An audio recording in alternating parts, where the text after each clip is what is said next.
Hey guys, welcome back to another episode of A Conversation with.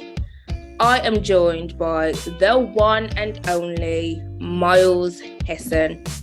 Now, for all that you that don't know, you should know, because you've obviously been living under the rock.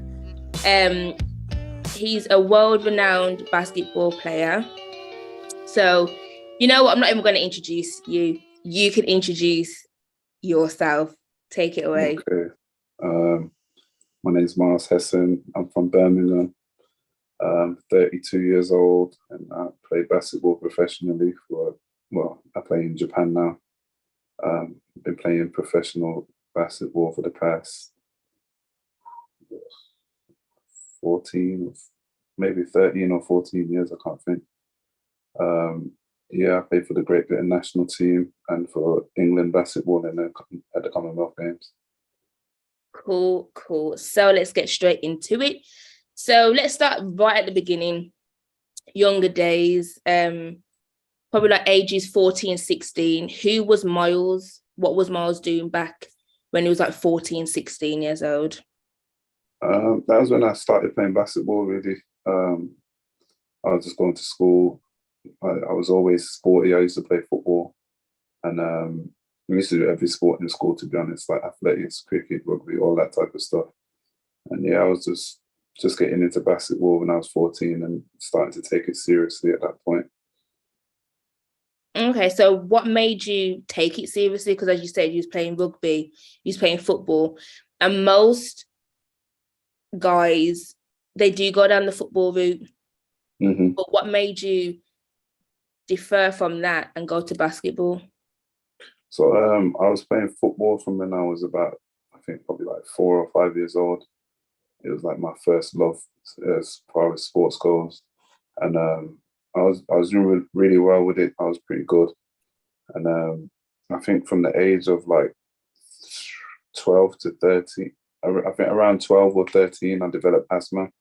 And like playing outdoor sports was just getting too demanding. And like during the games and stuff for the team that I was playing for, I'd be having these asthma attacks. And then obviously in football, the rules is if you get subbed out of the game, then you're out for the rest of the game. And I was getting these asthma attacks after like, I don't know, like 15 minutes or 20 minutes of the game. And it's just getting really frustrating because at the time I didn't really know what it was and what was going on. But once I'd get subbed out and calm down and get my inhaler and all that type of stuff, eventually I was just frustrated sitting on the sidelines, not being able to get back in the game. Yeah. And I was just playing basketball in the playground at school, in my back garden with my brothers and stuff like that, and started playing for the school team. And it kind of just fell into place, that the fact that I was able to get, like, when I was getting these asthma attacks or feeling these things coming on, I was able to sub out of the game, use my inhaler, calm myself back down, and then I'll be able to sub back in, and it kind of just went from there, really. Oh, okay. So obviously you said you started with football and obviously you had your asthma attacks and then you went into basketball. When did the passion grow? When was the pivotal moment where you thought, you know what, this is what I'm going to do as not even a career, just like for the foreseeable future until something else arises? So when did that passion and that drive build up?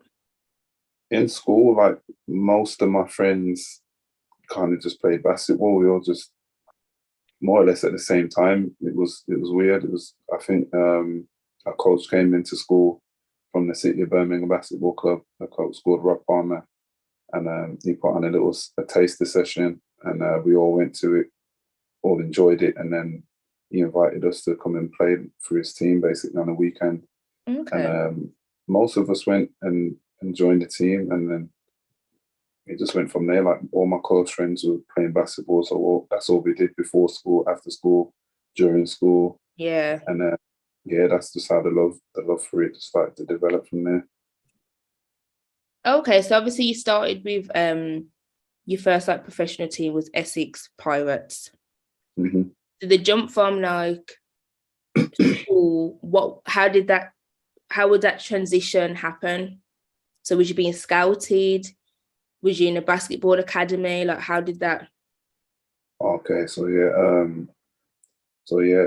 by the end of school, sixth form, well, we started sixth form in college. I chose to go to a basketball academy. Well, they call it a basketball academy. It's not like what you'd think a Yeah, basketball academy or football academy, where it's like really high level basketball stuff going on.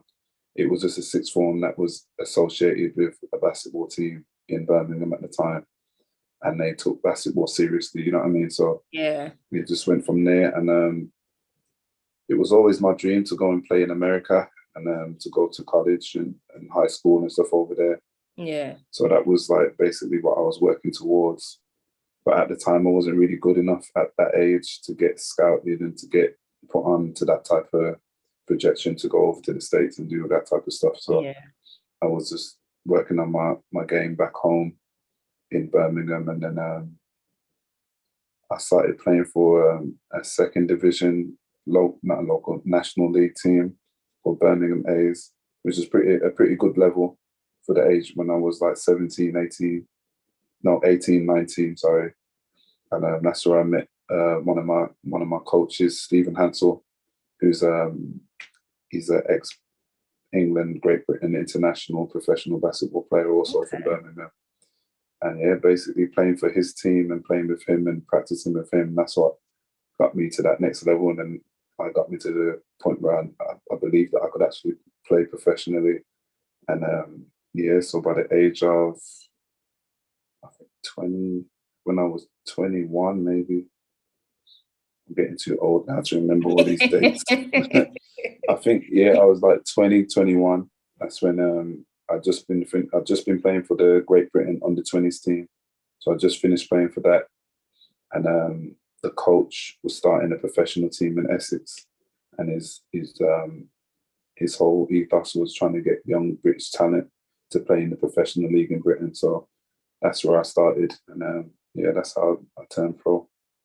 Oh, okay. So obviously you started in England and then you go overseas and play for like teams in Germany, France, and now Japan, as you said. So what was that transition like? So you playing basketball in England and then you're off to Germany. Like, what was you feeling? Was you feeling like, obviously you're going to feel excited and it's something that you want to do, but was there anything that was kind of you second guessing or holding back? Like, oh, do I want to go overseas? Like, is this what I really want? Or was it like, this is what I need to develop my career further?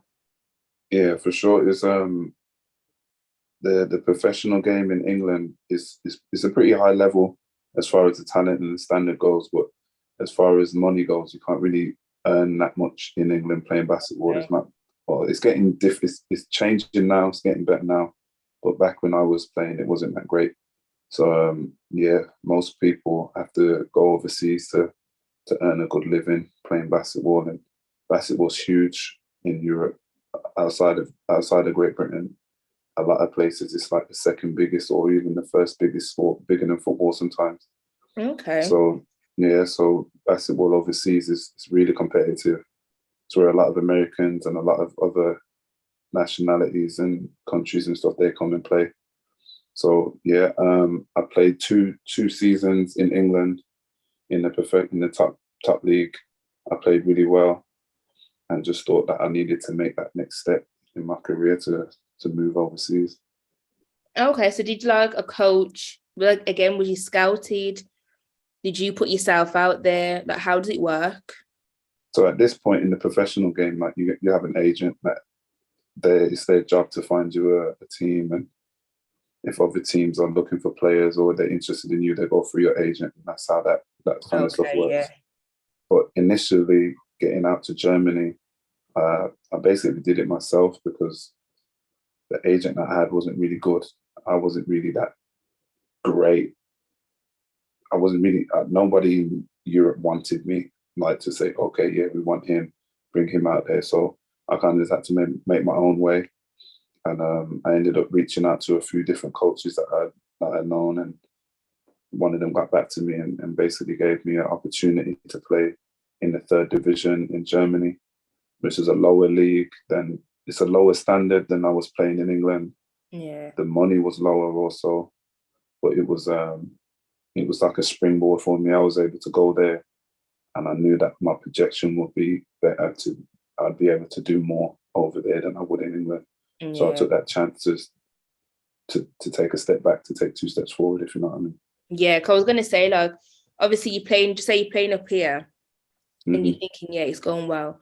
But as you said, like, your agent weren't on it, and then you had to look about yourself. And then you're playing here and then you have to start back here, and you're like, this ain't where I'm supposed to be. Do you know what I mean? Yeah, Like, yeah, yeah. not being arrogant or not being like big-headed or anything, but you know yourself that you ain't here, you're Mm-hmm. here. So some people just be like, you know what, now I'm just gonna stay where I am.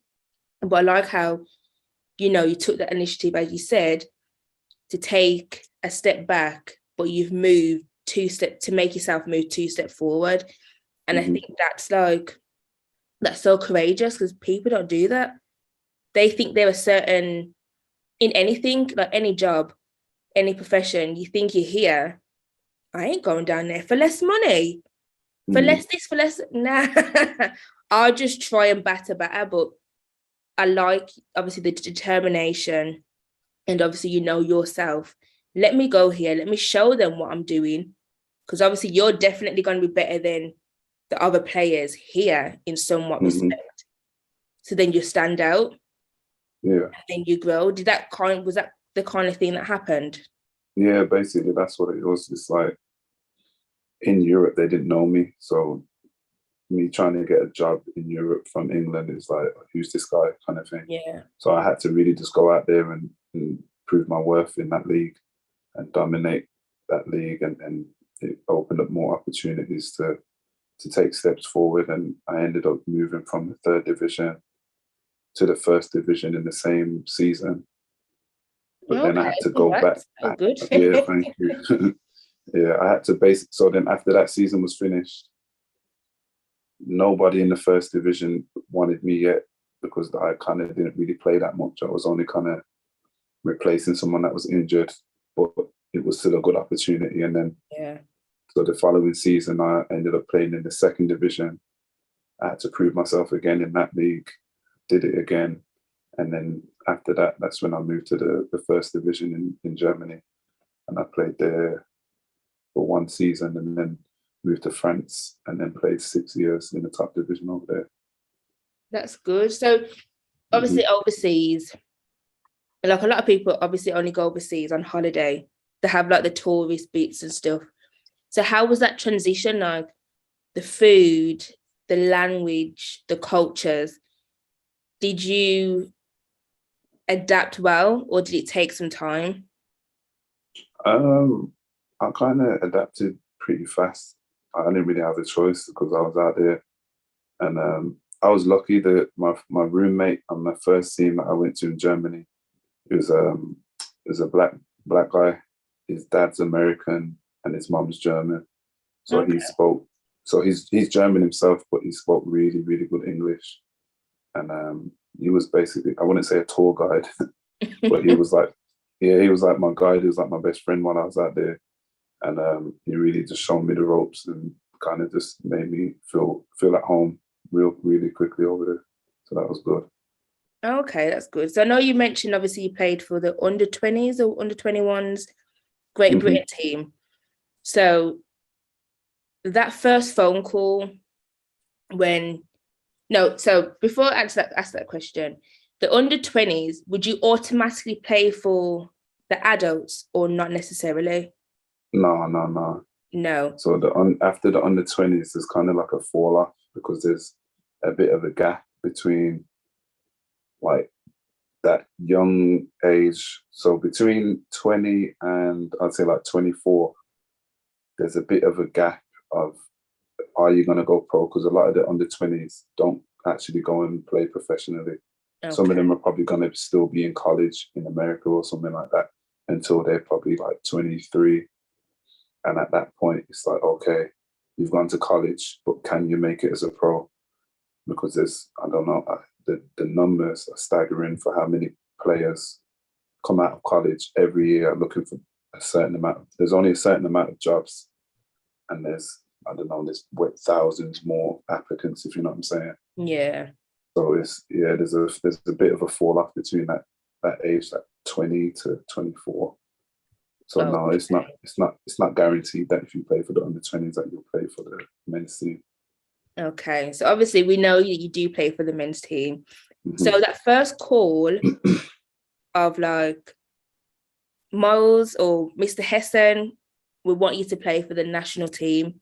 Like at that point, how did you feel? And who was the first person you told? It was crazy, it's a funny story. So I was basically at an under-23s camp. There's no under-23s team, but they used to do these camps where they'd come and see the talent and see who could kind of make it to the men's team or whatever. And it was during the 2012 Olympic year. And I went to the camp, I did pretty well, went home, thought nothing of it. And I was actually on a date. I was on a date, it was mad. And I get a phone call. I was in Nando's, just ordered food. And it's the manager for the men's team. And they was out in Houston at the time, preparing for the Olympics. And it was like, yo, Myles, someone's been injured, blah, blah, blah. We want you to come out here tomorrow. I was like, shit. That quick. Yeah, that's what I'm saying. I wasn't even in Birmingham at the time. So I'm like, damn, I've got to go home and pack. So I've gone back into Nando's. And I've had to tell this my wife now, actually. And I've told her, I've got to go to Houston. I've just been called, blah, blah, blah. She ain't believe me. She thought I was just trying to get out of the date. Try and get out of the date. Like or something like that. Yeah, it's a madness. But yeah, it was a mad phone call, man. And it was a great experience. I went to Houston the next day, first time being in America.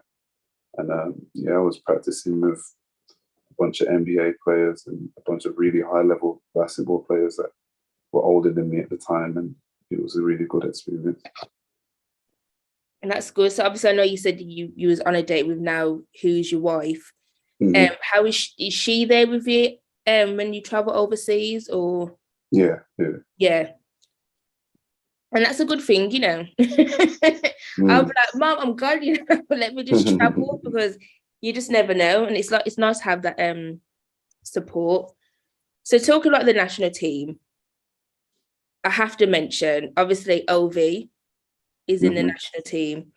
So, when we obviously told you that I'm going on Love Island, like, what was your lot's reaction? Like, was it men's banter, like, yeah, okay, whatever, like, Love Island? Or was you like supportive and that? Because I know if one of my friends said, I'm going to Love Island, I'm like, go sit down, man. You going to Love Island for? You know what I mean? Like, run joke on them. Yeah. So how was like, did he tell you?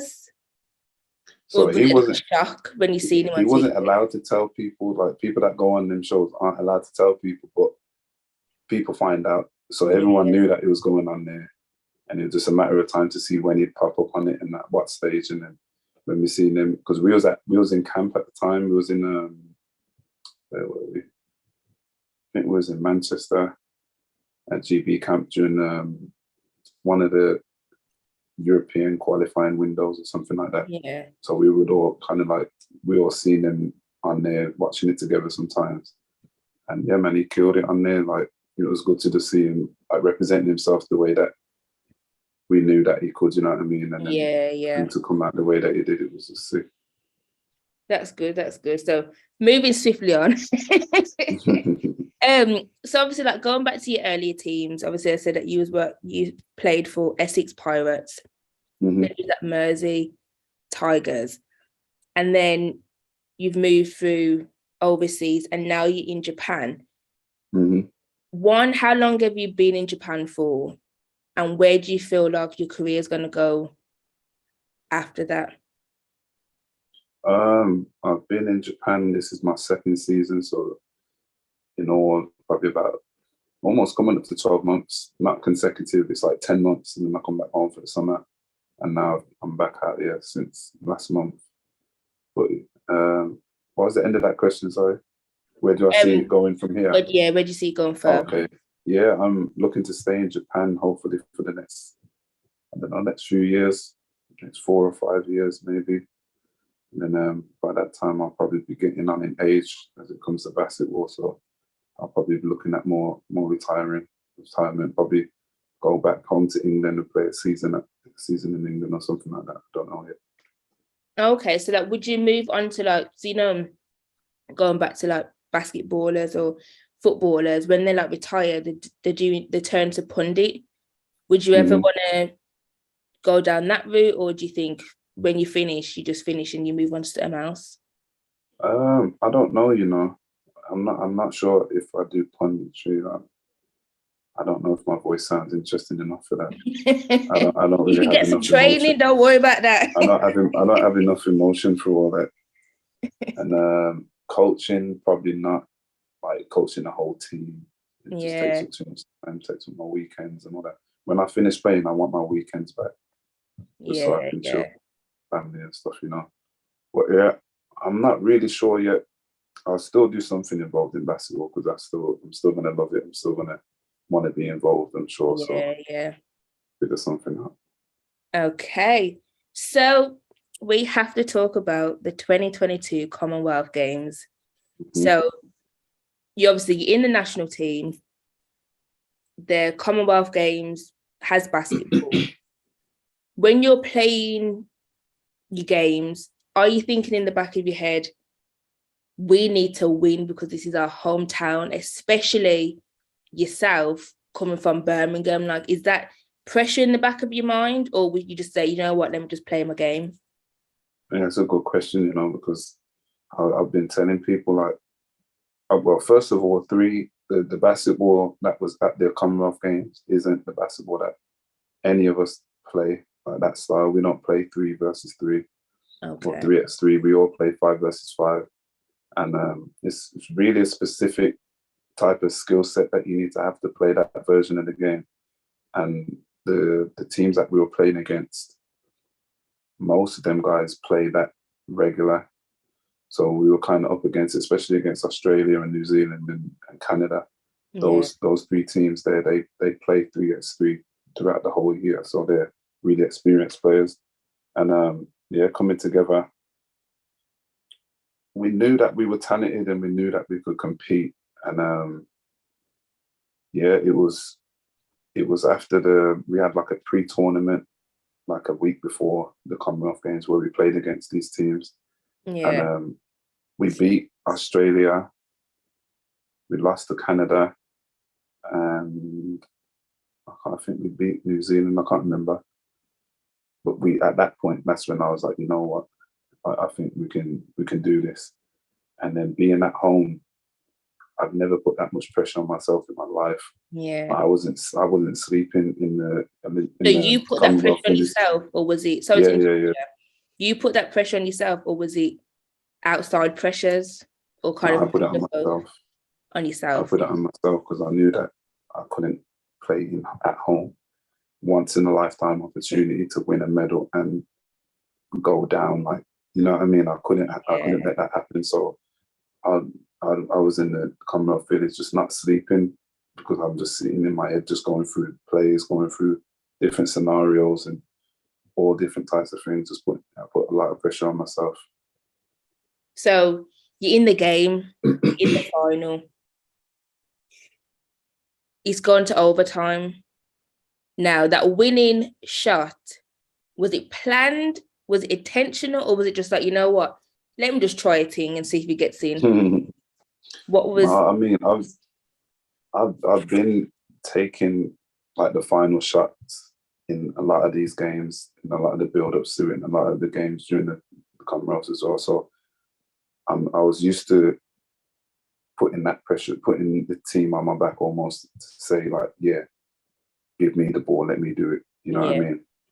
And it almost didn't happen. Like I think we took 3 shots before I got my one, and we missed the 3.